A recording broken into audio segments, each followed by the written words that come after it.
I've seen brave men fall in the line of duty. I've seen families crumble under the weight of grief. But there was one story that changed the way I looked at loyalty forever. His name was Shadow. He wasn't just any police dog. He was a legend once. A fearless K9 who would run through fire, stare down danger, and never back away. He served beside his handler, Sergeant Tom Reeves, for years. Together, they made arrests that others wouldn't even attempt. Together, they were unstoppable. But all it takes is one day, one moment, to turn a hero into a ghost.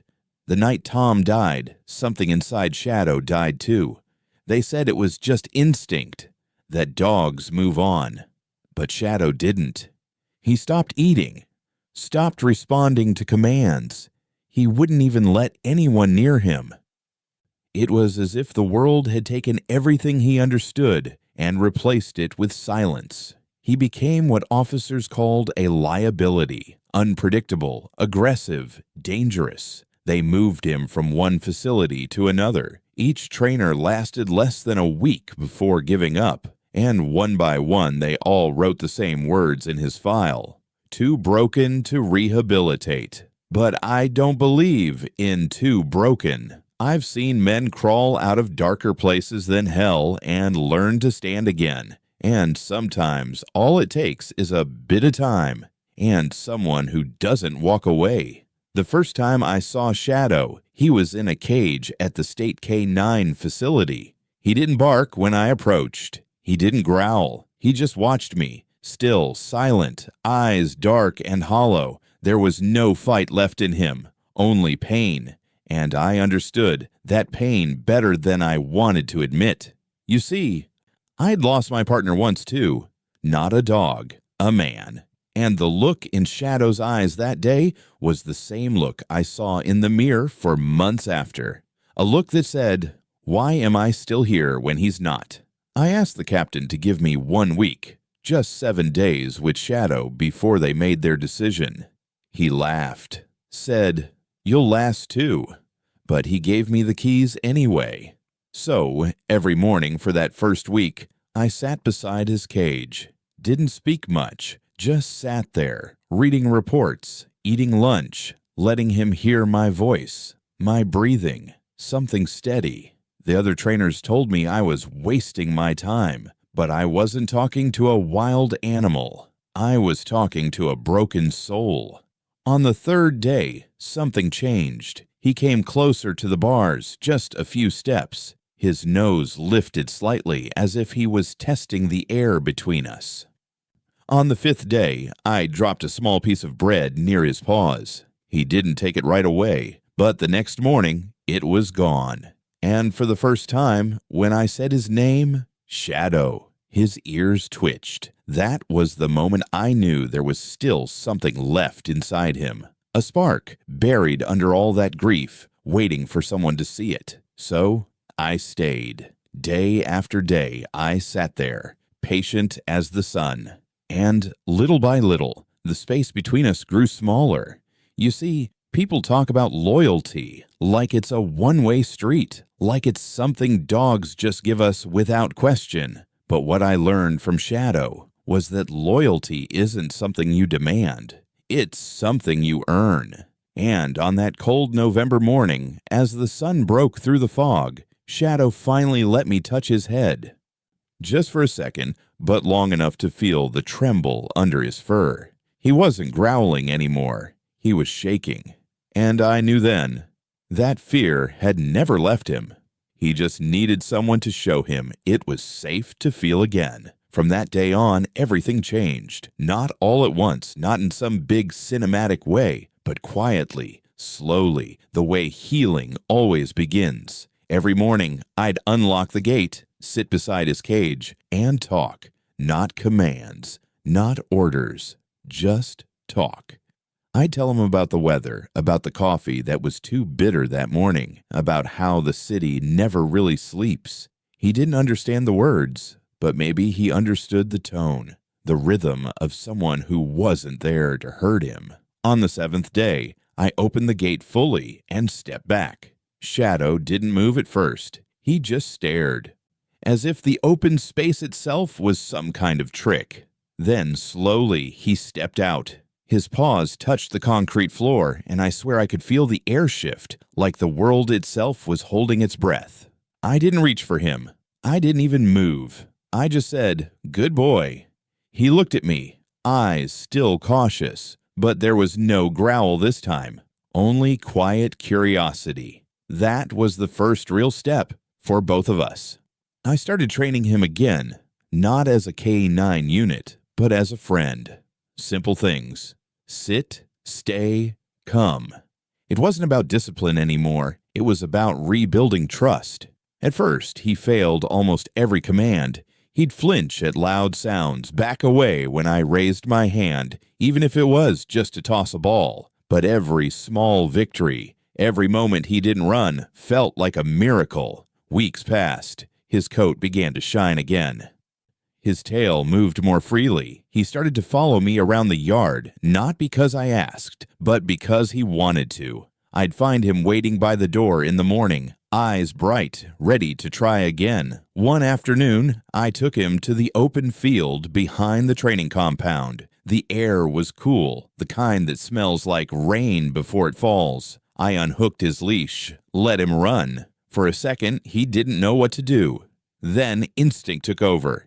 He bolted, faster than I'd ever seen him move. And I swear, for that one moment, it was like he was free again. He ran until he was nothing but a blur against the horizon, then turned and sprinted back toward me. When he stopped in front of me, he was panting hard, tongue hanging out, tail wagging. That was the first time I saw him smile, and maybe, just maybe, that was the first time he saw me as more than another human in uniform. At night, I'd sometimes catch him staring at the stars. It sounds strange, I know, but I could tell when his mind drifted somewhere else. Maybe he was remembering Tom. Maybe he was wondering where his old partner went and why he never came back. Dogs don't understand death, not in the way we do. They just understand absence, the kind that fills the air, the way a heartbeat disappears from a familiar room. I thought about telling him that Tom was gone, but how do you explain loss to a creature that loves without words? So I didn't. Instead, I stayed. And in time, I think he understood that I wasn't trying to replace what he lost. I was just trying to walk beside what remained. A few months later, the precinct started to notice. The reports from the K-9 division had one line written in red ink. Behavior improving. Handler connection strong. For the first time in 2 years, Shadow was calm enough to be evaluated for active duty again. I wasn't sure I wanted that. He'd come so far, healed so much. Putting him back in danger felt like reopening a wound that had just started to close. But Shadow needed purpose. And maybe, deep down, so did I. The chief asked if I was willing to take him as my permanent partner. I didn't hesitate, because in that moment, I realized I needed him just as much as he needed me. The first day back on duty was quiet. We did a simple patrol around the neighborhood. People waved at us. Kids pointed. Most just saw a cop and a dog. But I saw something else. 2 broken souls who had found their way back to each other. In the months that followed, Shadow became the kind of partner everyone dreamed of. He could sense danger before I did. He'd nudge my leg when something felt off. And he was never wrong. There was a silent understanding between us. A language made of glances, gestures, and trust. But not everything was easy. Sometimes, late at night, when the sirens echoed through the city, I'd see him freeze. His breathing would quicken. His eyes cloud over. Memories don't fade, not even for them. So I'd sit beside him, hand resting on his back, and whisper, "It's okay, boy. You're safe. I've got you." And just like that, he'd settle again, head resting against my leg. He wasn't just healing. He was teaching me what healing really meant. Because truth is, I'd been broken too. Not by bullets or war, but by time. You spend years in this job, and you start to think pain is just part of the uniform.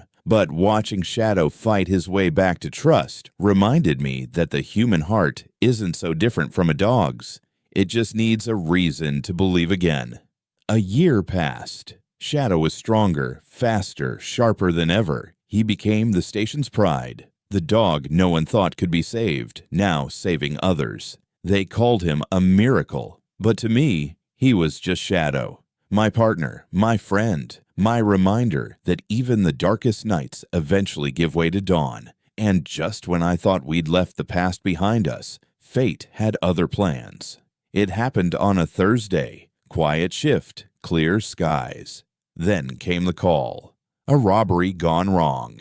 An armed suspect holding a family hostage in a warehouse near the river. It was the kind of call that changes everything. The kind you feel in your gut before you even arrive. As we geared up, Shadow stood at the door of the truck, steady as stone. He wasn't trembling. He wasn't afraid. For the first time, I realized he was ready. And as I clipped the leash to his collar, he looked up at me, not for permission, but for trust. And I gave it, because sometimes the only way to honor the past is to face it. After that first small step, everything started to change, piece by piece. Shadow no longer saw me as the man who held the leash. He began to see me as something else. Not his handler, not his master, just someone who stayed. Each morning, I'd find him waiting by the door, tail wagging softly, ready to begin again. We'd walk together through the quiet streets behind the training compound, where the fog still clung to the ground, like a secret. Sometimes we didn't train at all. We just walked. I'd talk. He'd listen. And somewhere in that silence between my words, trust began to grow roots. One morning, I brought an old chewed-up tennis ball. Not part of any police gear, just a toy I'd found in the lost and found box. I tossed it once just to see. He didn't move. I tossed it again, and this time his eyes followed the motion. A third time, and he ran. The ball bounced once, twice, and he caught it midair, like he was remembering who he used to be. When he came back, he dropped it at my feet and looked up, waiting. That's when I smiled for the first time in a long time.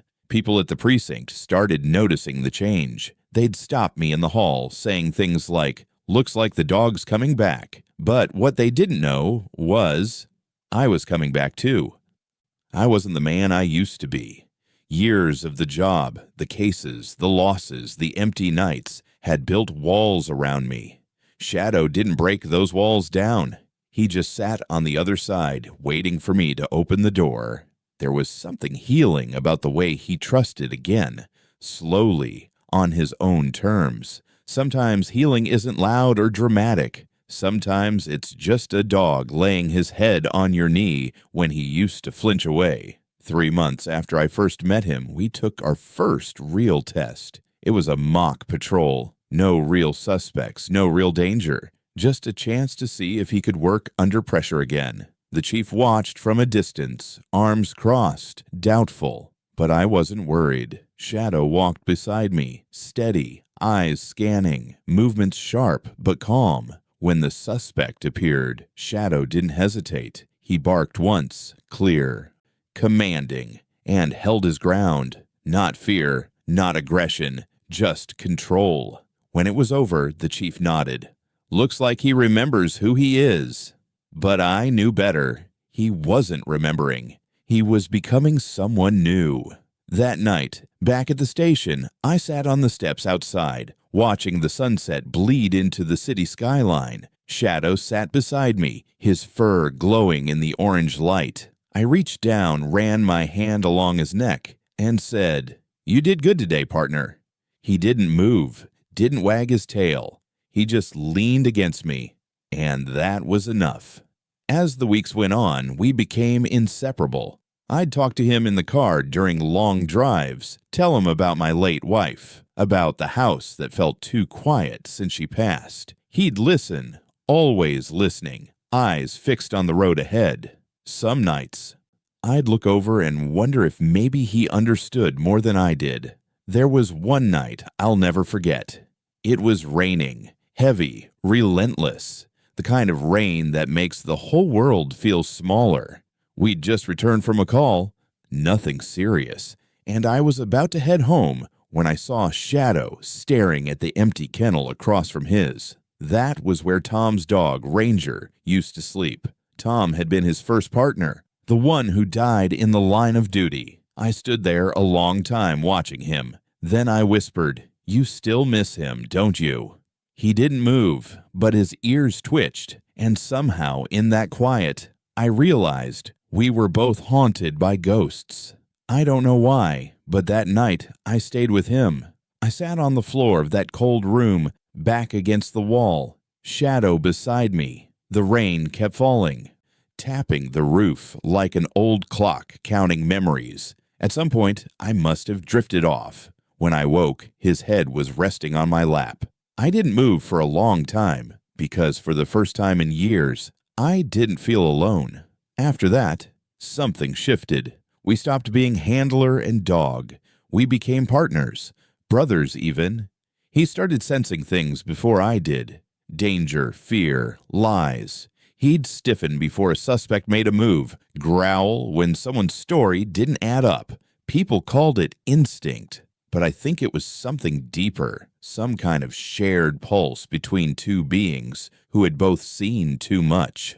Then one afternoon, we got a call about a missing child. A 6-year-old girl had wandered into the woods behind her home and hadn't come back. It was getting dark fast. By the time we arrived, the air was cold and thick with panic. Parents crying, officers shouting, and in the middle of it all, in silence. I knelt beside Shadow, looked into his eyes, and said quietly, "Find her." He lowered his nose to the ground, sniffed once, then started to move. Every step was precise, certain. We followed his lead through mud and branches, the flashlight beam dancing over the trees. Minutes felt like hours. Then suddenly he stopped. He barked once sharp, and there she was, sitting under a fallen log, crying softly. When she saw him, she smiled through her tears. "Doggy." He walked up, sat beside her, tail wagging gently, as if to say, "You're safe now." When I lifted her into my arms, she wrapped her tiny hands around his neck and whispered, "Thank you." That night, the chief called him a hero. Reporters came, photos, flashing lights. Everyone wanted to tell the story of the brave police dog who found the missing girl, but they didn't know the truth. He wasn't saving her that night. He was saving himself, proving to the world, and maybe to his own heart, that he still had something good left inside. After the crowd left and the city went quiet again, I sat beside him in the truck. The streetlights flickered, rain starting to fall once more. I looked at him and said, "You did it, Shadow. You brought her home." He turned his head, those calm eyes meeting mine, and I swear, for just a moment, I saw Tom there too, smiling somewhere behind those eyes. Maybe redemption doesn't come with applause or medals. Maybe it just comes quietly, through moments like that. From that night on, I stopped trying to fix him because maybe he was never broken. Maybe he was just waiting for someone to believe in him again. And as strange as it sounds, I think that's what he did for me too. He believed in me when I'd forgotten how. He reminded me that even after everything, the pain, the loss, the silence, we still have the power to start over. That's what he gave me. And I think, in his own way, that's what he'd been trying to give the world all along. After that night, the bond between Shadow and me became unshakable. Every call, every patrol, every quiet evening in the station, we faced it together, but nothing could prepare us for the case that would define everything. It started with a call just past midnight, the kind you never forget. An armed robbery gone wrong, a suspect fleeing into the city's abandoned warehouse district. The first officers on the scene were pinned down. Voices shouting over the wind and rain. The chief looked at me, that familiar edge of doubt in his eyes. I nodded, letting Shadow sense what I couldn't yet see. We drove fast, tires slicing through puddles, lights reflecting like broken glass. Shadow sat in the back, ears perked, eyes locked on the road ahead. I could feel his tension, the way he moved slightly with every turn, every stoplight. I spoke softly. "Stay calm. Watch me." He only blinked, silent, focused, a force of nature contained in fur and muscle. When we arrived, chaos had already taken hold. The suspect was cornered in a warehouse, surrounded by crates and shadows. Gunfire echoed in the distance, and the air smelled of smoke and wet concrete. Other officers hesitated, but Shadow stepped forward, no leash, no commands. Just instinct and training combined with something else, something I couldn't put a name to. I followed him in, flashlight in hand. The warehouse was a maze, echoes of footsteps chasing us through steel beams and empty crates. Then a figure moved, sudden, sharp, threatening. The suspect saw us and opened fire. I ducked, heart racing, and in that same moment, Shadow lunged, not recklessly, but with precision. He tackled the man, pinning him without hesitation, growling low and fierce. It was over in seconds, a blur of motion and adrenaline. I cuffed him, breathing hard, the weight of what just happened settling slowly. Shadow didn't seek praise. He didn't look for acknowledgement. He only stood there, chest heaving, eyes alert. In that moment, I understood something crucial. He wasn't just a dog trained for obedience. He was a partner, a protector, a living testament to resilience. The case didn't end there. Evidence from that warehouse opened a chain of events that revealed an entire network of criminal activity spanning the city. Shadow and I were on every lead, chasing every tip.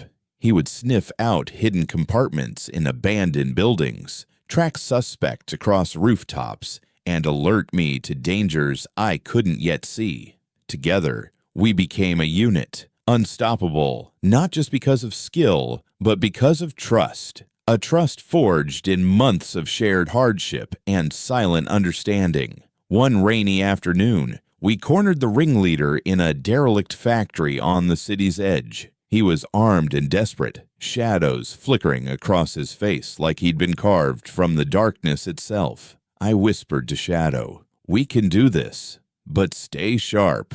He gave a soft bark, and it was all the confirmation I needed. Inside the factory, it was a tense dance. We moved silently, methodically, every step calculated. Shadow led, nose to the ground, ears tuned to the faintest sounds. I followed, gun ready, eyes scanning. Then, a sudden movement. The man aimed his weapon. Shadow reacted first, lunging, knocking the gun away, growling with a force that seemed larger than life. I tackled the suspect to the ground, heart pounding, adrenaline screaming. And as the man struggled beneath us, I looked down at Shadow. He was poised, calm, unwavering. It was over. The city could breathe again.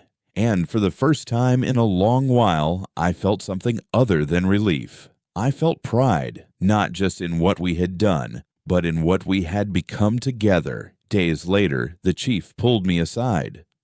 "You've done more than just bring in a suspect," he said quietly. "You've changed this department. People are watching, kids are inspired, and that dog, he's something special." I didn't answer. I only looked at Shadow, who was lying in the back of the truck, ears twitching, eyes half closed. Sometimes words weren't necessary. The bond we shared said everything. In the weeks that followed, Shadow's fame grew quietly. Stories of his heroism spread through precincts and neighborhoods. Yet he remained the same dog, humble, observant, unwavering. He didn't care about recognition. He cared about purpose, and in his purpose, he reminded me of mine. There was one night, after a long day of paperwork and quiet patrols, when I sat on the steps outside the station, Shadow at my side. The sky was painted with the soft hues of dusk, and the city seemed to pause for a moment. I scratched behind his ears and whispered, "We did good today, partner. We really did." He leaned into my hand, eyes closing slowly, trusting me completely. And I realized then, it wasn't just about the calls, the arrests, or the accolades. It was about connection, about loyalty, about redemption. Shadow had found it through me, and I had found it through him.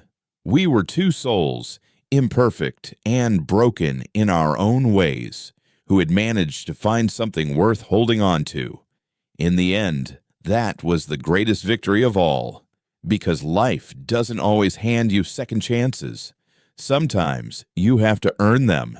Sometimes you have to sit quietly in a kennel on a rainy night, let a dog climb onto your lap, and just believe. Believe that healing is possible. Believe that even after everything, trust can return. Believe that even the most broken hearts, human and canine alike, can still find their way home. And as the city lights flickered on, casting long shadows across the pavement, I knew one thing with certainty. I wasn't alone. He wasn't alone. We were together, two partners in a world that hadn't been kind, but had given us one thing more valuable than anything else: each other. The days after the factory arrest were quiet, deceptively so. Shadow and I returned to our routine, patrolling streets, checking corners, answering calls that no one else wanted. The city slept uneasily, a reminder that peace was often temporary, but that's the life we had chosen. A life on edge, a life defined by moments of vigilance and trust. One morning, I received a letter. No return address, no signature, just a single, typewritten line. "You haven't seen the last of us." I felt a chill creep up my spine, and Shadow, sensing it instantly, stiffened beside me. His ears twitched, nose quivering. He didn't bark. He didn't growl. He waited, silent, calculating. We knew this was more than a threat. The network we had dismantled was vast, deeper than we imagined, and someone was watching, waiting, patient, dangerous. Our next call came on a humid Thursday evening. A child had gone missing near the riverfront, and initial reports suggested foul play. I grabbed my gear, and Shadow leapt into the truck as if he knew already what was coming. We drove through the city's neon-lit streets, lights reflecting on wet asphalt, my mind racing with possibilities. Shadow remained composed, eyes sharp, breathing steady. The riverfront was a maze of abandoned piers and warehouses. Footsteps echoed against metal beams, and the smell of stagnant water filled the air. We split up with other units, Shadow by my side, ears scanning, nose low. Every instinct told me we were close. I whispered, "Find her, boy." And he moved, fluid, precise, a shadow among shadows. Minutes felt like hours. Then a faint cry, high-pitched, almost swallowed by the wind. Shadow froze, then bolted in the direction of the sound. I ran after him, heart pounding, adrenaline ripping through my veins. There, crumpled in the corner of a dilapidated warehouse, was the girl, scared, trembling, but alive. Shadow nudged her gently, growling low at the figure emerging from the shadows. The man was tall, desperate, wielding a knife with a shaking hand. He lunged, but Shadow intercepted, teeth flashing, body moving with terrifying precision. I tackled him from behind, slamming him into a steel beam. The girl screamed, but I hushed her, hands trembling, whispering, "It's okay. You're safe now." Shadow stayed close, vigilant, until backup arrived. The man was taken into custody, but the chill of the threat lingered. It wasn't over. It never was. That night, we returned to the station, soaked, exhausted. I sat in the dim light of the locker room, watching Shadow settle onto his blanket. He didn't eat. He didn't rest fully. He simply sat, alert, eyes reflecting the weight of everything we had just faced. I stroked his fur and whispered, "We're going to have more nights like this. I can feel it." He looked up at me, and in that gaze, I found both comfort and warning. Weeks passed. Each day brought new threats, new discoveries. Shadow and I became more than partners.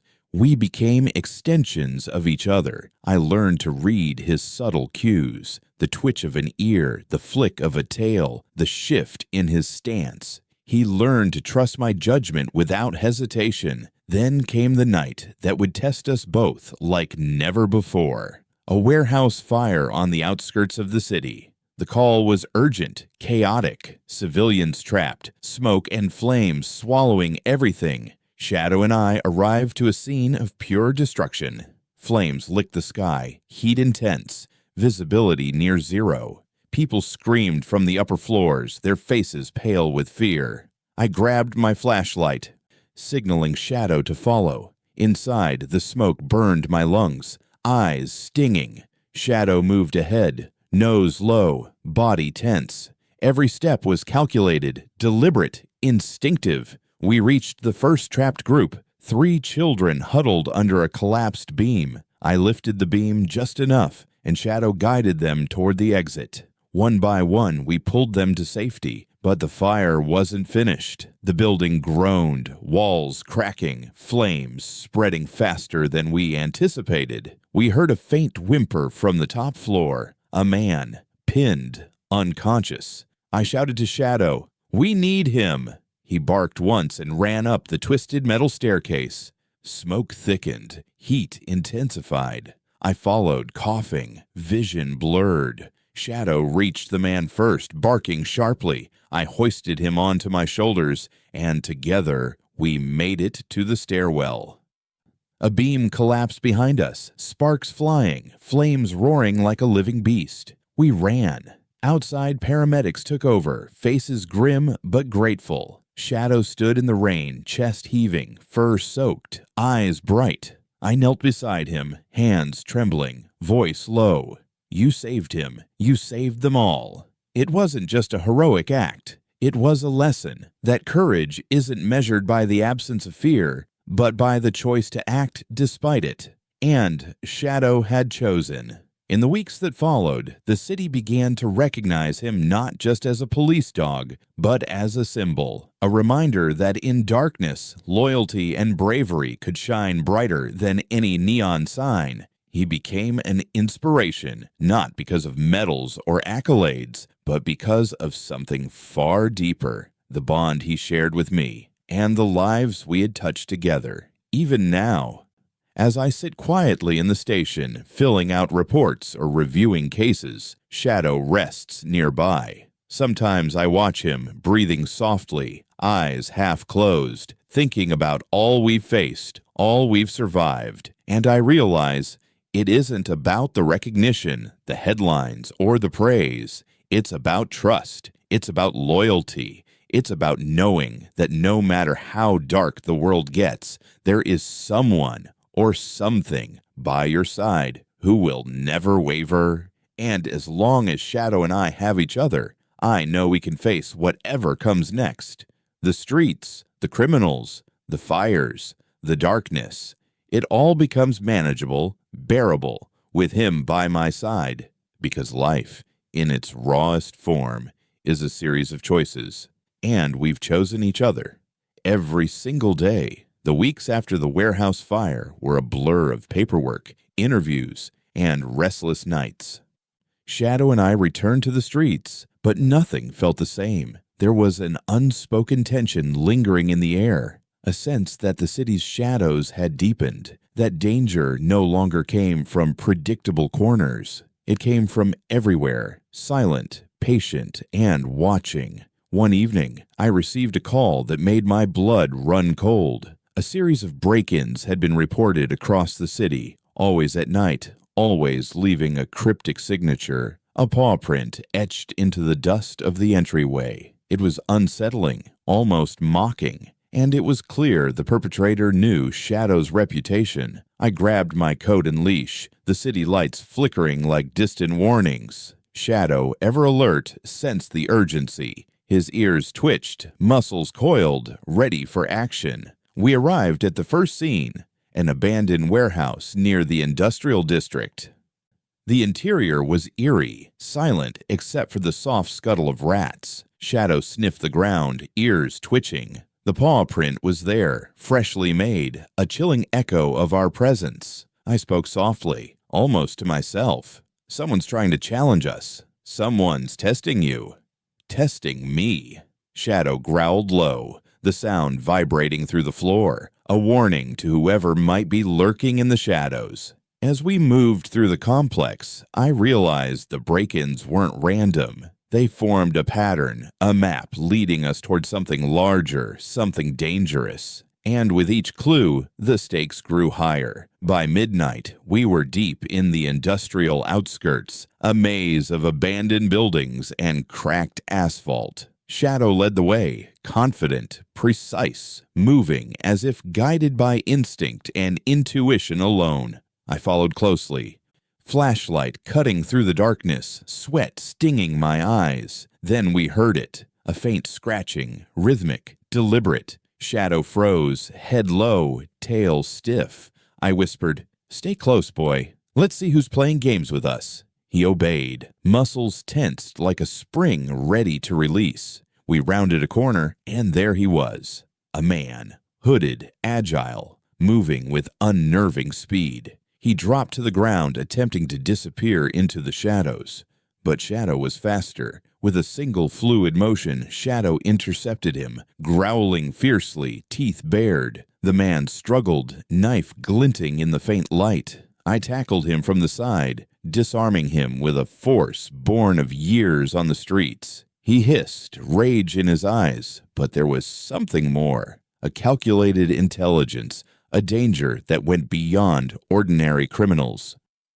As backup arrived, I watched Shadow, chest heaving, eyes locked on the intruder. It wasn't just the physical threat that concerned him. It was the intent behind it, the darkness lurking in the man's mind. The investigation that followed revealed a network far more sophisticated than we had imagined. This wasn't about theft. It was about control. A shadow organization operating under the city's surface, manipulating events, watching, waiting for the right moment to strike. Shadow and I became obsessed, tracing patterns, connecting dots, noticing small details that others overlooked. We worked late nights, reviewing surveillance, canvassing neighborhoods, and interviewing witnesses. Every night, the tension grew, a reminder that the city's darkness had many layers, and we were just beginning to uncover them.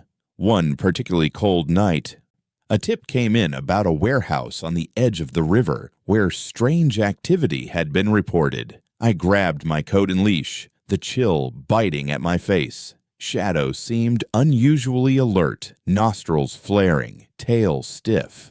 I knew instinctively that this was bigger than anything we had faced so far. Inside the warehouse, we found evidence of a sophisticated operation: computers, chemical containers, maps, and a wall covered in photographs of key figures in the city.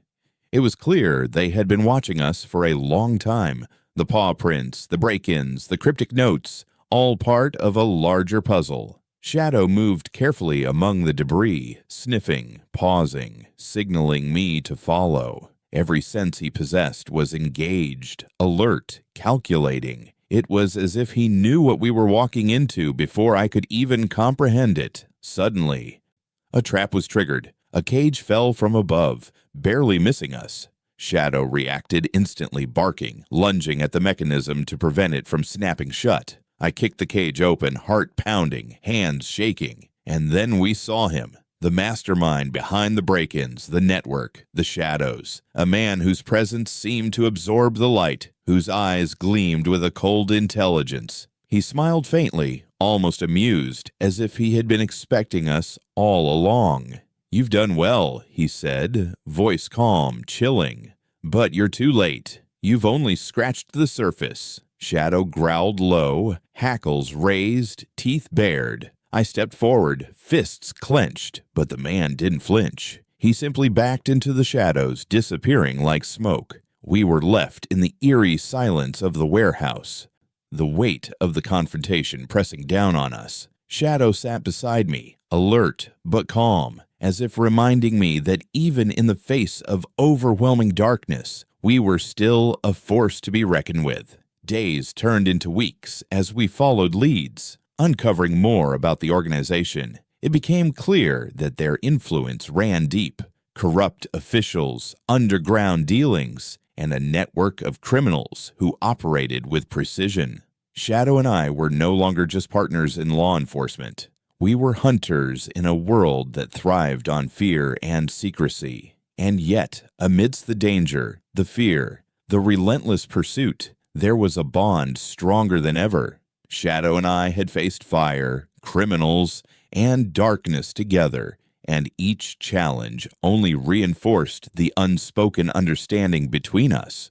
We trusted each other implicitly, knowing that no matter how dangerous the situation, no matter how cunning the adversary, we would face it together. But the mastermind's warning lingered in my mind. Too late. We had only scratched the surface, and I knew, deep down, that the next confrontation would test us like never before. Shadow lay beside me that night, ears twitching even in sleep. I watched him, feeling a mixture of pride, gratitude, and foreboding. Whatever came next, I knew one thing. We would face it head on, because we had no other choice. And so, as the city slept under a blanket of uncertainty and fear, Shadow and I prepared for the battles ahead.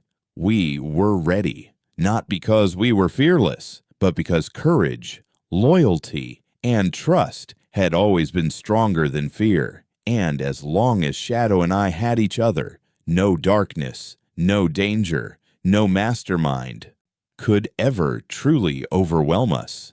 The city felt different that night. The air was heavy, thick with anticipation, as if the streets themselves knew something was about to happen. Shadow and I moved silently, shadows ourselves, creeping along alleyways and deserted avenues. Every step was calculated, every breath measured. We were closing in on the mastermind, following the breadcrumbs he had left behind, subtle clues, cryptic messages, and traces of his organization's reach. The deeper we went, the clearer it became that we were not just pursuing a criminal, we were chasing a phantom, someone who seemed always one step ahead. Shadow's ears twitched constantly, his nose close to the ground, tail flicking. He paused, sniffed the wind, and then fixed me with a steady, unwavering gaze. I nodded. I know, boy. I feel it too.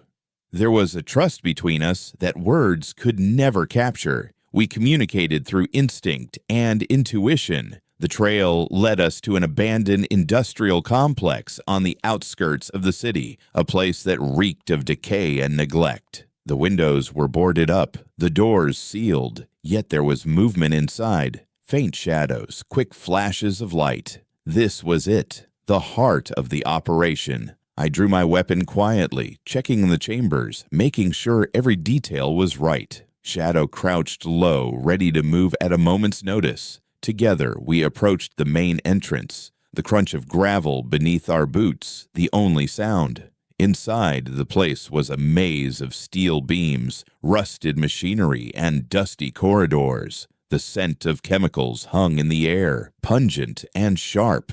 Every step echoed, reminding us of the silence that followed the storm. Then we saw him, the mastermind, standing on an elevated platform, surveying the room like a conductor over an orchestra of chaos. His eyes met mine, and for a moment, the world seemed to still. He didn't run. He didn't hide. He waited. "You're persistent," he said, voice calm, almost amused. "Too persistent." Shadow growled low, a warning rumble that reverberated through the metal walls. I stepped forward, carefully, trying to gauge his intentions, his next move. He smiled faintly, and suddenly the room erupted into motion. Masked operatives emerged from the shadows, weapons drawn, coordinated, and precise. Shadow lunged forward, teeth bared, taking down two intruders in a blur of speed and power. I fired a warning shot, then moved in tandem with him, disarming and subduing the attackers one by one. The fight was chaotic, brutal, and exhausting. Every corner held a new threat, every shadow a potential attack. But Shadow was relentless, precise, and fearless. I relied on him completely, moving as if our instincts were fused. Finally, after what felt like hours compressed into minutes, the room fell silent again. The mastermind was alone now, cornered, his operatives either incapacitated or fleeing into the darkness. He raised his hands, but the confidence never left his eyes. "You have courage," he said quietly, almost admiring. "But courage alone isn't enough." He lunged suddenly, faster than I anticipated, a hidden blade flashing toward me. Shadow reacted instantly, intercepting the attack, teeth sinking into the man's arm. I grabbed him, twisting his wrist, forcing the knife to clatter across the floor. We faced each other, breathing heavily, the tension crackling in the air. This was no ordinary criminal. He was brilliant, ruthless, calculating, someone who had thought several moves ahead of us from the very beginning. "You think you can stop what's already in motion," he sneered. "I've been planning this for years, building an empire of shadows and fear. And now, even if I fall, my work will continue." Shadow growled low, refusing to let the man escape, eyes locked, unwavering. I tightened my grip, knowing that the only way to end this was to remain calm, strategic, and precise. The struggle continued, tense and exhausting, until finally we had him restrained. Handcuffs clicked into place, and for the first time, there was a flicker of fear in his eyes.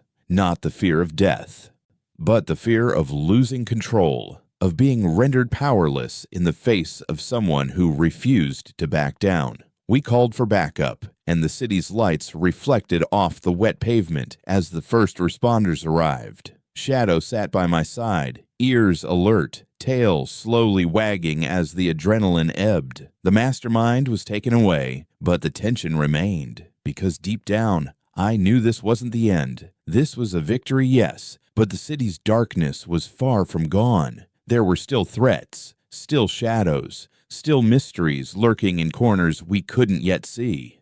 That night, as I walked home with Shadow at my side, I reflected on everything we had faced. The fires, the break-ins, the chase, the confrontation. All of it had tested us, strengthened us, and reminded me of the bond we shared. Shadow had saved my life countless times, yet I knew that I had also saved his. From neglect, from fear, from a world that didn't understand him. We were partners, companions, and in many ways each other's anchor in a city that thrived on chaos and uncertainty. I knelt down on the curb, resting my hands on Shadow's fur, and whispered, "We did it, boy, but stay ready. The fight isn't over." His eyes met mine, a silent promise, a mutual understanding that no matter what came next, we would face it together. And as the city's distant sirens echoed through the night, I felt a rare sense of peace, fleeting but real. For now, the streets were quiet, the shadows held at bay, and Shadow and I had proven that courage, loyalty, and instinct could overcome even the darkest forces. But I also knew, with the weight of experience pressing down on me, that the darkness would rise again. And when it did, we would be waiting, prepared, together, because in this city, amid the chaos and fear, there were two constants I could rely on. Shadow, my partner, my friend, my protector, and the unwavering resolve to face whatever darkness dared cross our path. The following weeks moved like a slow river, quiet on the surface, but with deep, unseen currents beneath. The mastermind was locked away, his operation dismantled, but the city didn't celebrate. There were no parades, no headlines that sang of justice, just silence, the kind that settles after a storm when everyone is too tired to look up at the sky. Shadow and I returned to the station. People greeted us with nods, handshakes, and quiet words of gratitude. But behind their eyes, I saw something else, a hint of fear, a flicker of uncertainty. Because everyone knew what we knew, that for every monster we caught, another one waited in the dark, learning, adapting. Shadow seemed restless. He paced at night, ears perked at every sound. He'd sit by the window for hours, eyes scanning the city, as if watching for something only he could sense. I understood. He wasn't just a dog. He was a soldier, a guardian, always waiting for the next threat. One night, as the rain drummed against the roof, I sat beside him, watching the drops race down the glass. "Do you ever wonder if it'll ever be over, boy?" I asked softly. He turned his head, eyes deep, soulful, full of something that looked almost human, understanding. And in that moment, I realized the truth. There would never be an end. Not to crime, not to darkness, not to the fight. But maybe that wasn't the point.